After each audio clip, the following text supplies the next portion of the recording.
Saludamos a esta hora al doctor John Camargo, director encargado de la Agencia Jurídica del Estado. Doctor Camargo, gracias por acompañarnos. Buenos días. Muy buenos días a todos, Luis Carlos, Fernando, Dercy, antigua compañera de trabajo mía, Santiago y William, muy buenos días.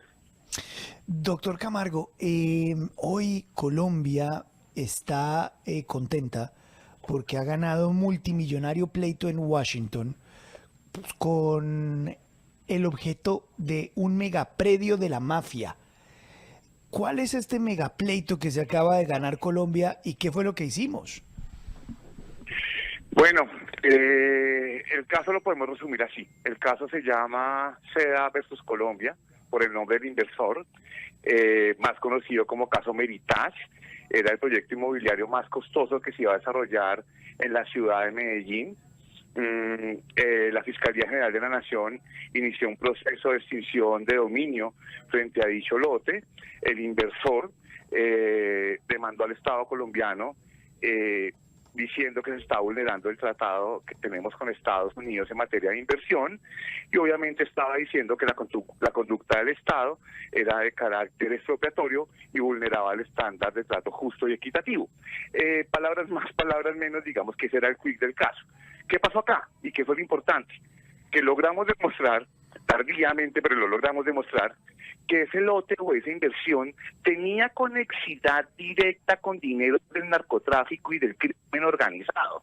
Cuando nos dimos cuenta, propusimos una excepción, esto en el marco del derecho internacional, que es un mecanismo de defensa, que es la seguridad esencial de Colombia. Y el fallo pues resulta no solamente importante por el dinero que evitamos pagarle, por el que un peso de los colombianos se fueran a manos de un narcotraficante o a manos del crimen organizado, y lo tercero es que Colombia generó un precedente a nivel internacional determinante. Ningún Estado en el mundo había logrado aprobar la seguridad esencial. Doctor Camargo, claro que, con los buenos días, los saluda William Calderón. Claro que es un gran logro, un triunfo jurídico para el Estado, pero detrás de la situación también hay un drama social enorme. Hay mucha gente que invirtió sus ahorros de toda su vida para tener un predio allí. ¿Qué va a pasar con esas personas que invirtieron sin saber del origen del predio?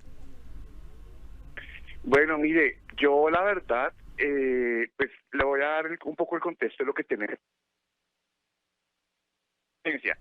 Digamos. Doctor Camargo. A ver, vamos a recuperar la comunicación. No, lo perdimos. Se nos cayó el teléfono del doctor Camargo, hombre.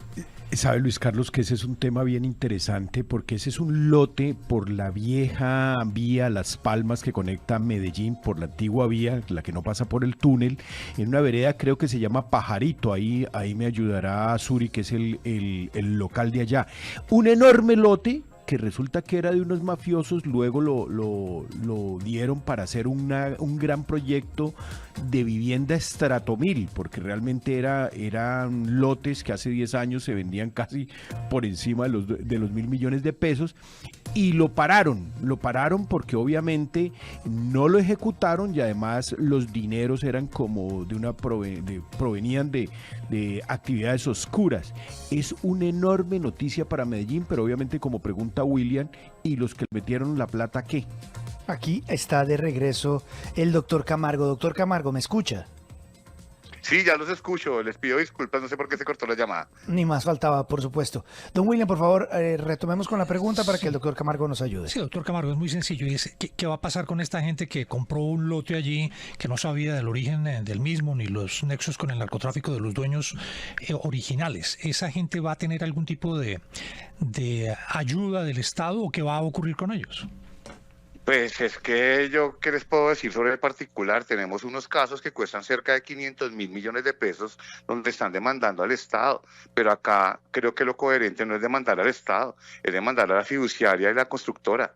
El Estado actuó legítimamente y actuó legítimamente iniciando un proceso de extinción de dominio sobre un bien que era producto de los dineros del narcotráfico. Entonces creo que aquí el precedente que se nos genera en el marco internacional va a impactar positivamente la defensa del Estado en el ámbito nacional pero creo que aquí el reclamo hacia el Estado es injustificado porque digamos que estaríamos en un escenario muy complejo, en un escenario tan complejo que es como que cualquier inversor pudiera tener conexión con un dinero de una actividad ilícita y aún así el Estado tiene que respaldarlo. No, eso no nos puede pasar bajo ninguna circunstancia.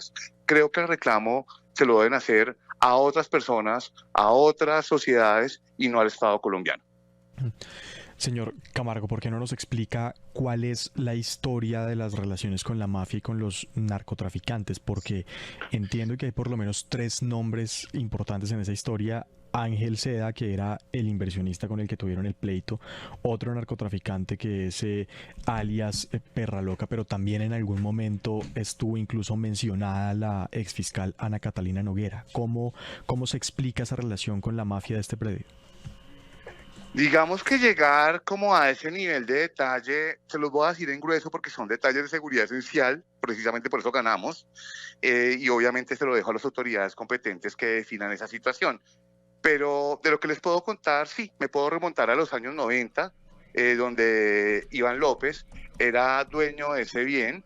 Posteriormente, en la cadena de tradición del inmueble, ¿sí? Y para quienes no entienden tanto de términos jurídicos, en la cadena de adquirientes del inmueble, comenzaron a ver testaferros, famosas modelos, y logramos probar efectivamente, en el marco del proceso internacional, que efectivamente habían conexiones con los dineros de la mafia, con los hermanos García, pues máximos capos del cartel de Envigado. ¿Qué más les puedo decir? O sea, realmente la evidencia que presentó Colombia, pues está también sustentada, y creo que el tribunal así lo vio, tan así lo vio que nos permitieron ganar con ese argumento de seguridad esencial, ¿no?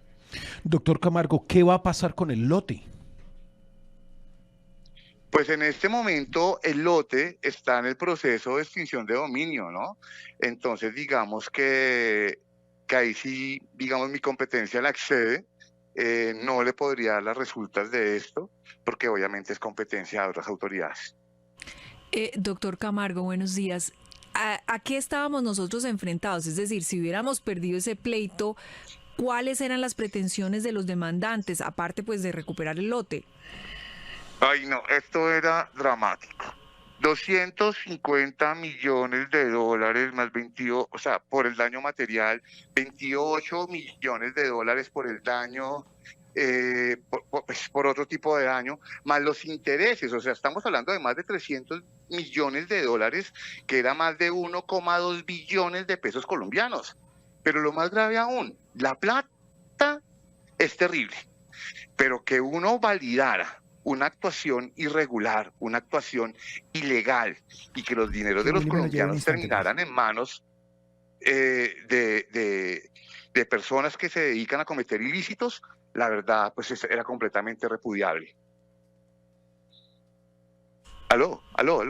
Sí, lo escuchamos, doctor Camargo. Sí, señor. Pero entonces, en última, ¿qué va a ocurrir con el predio?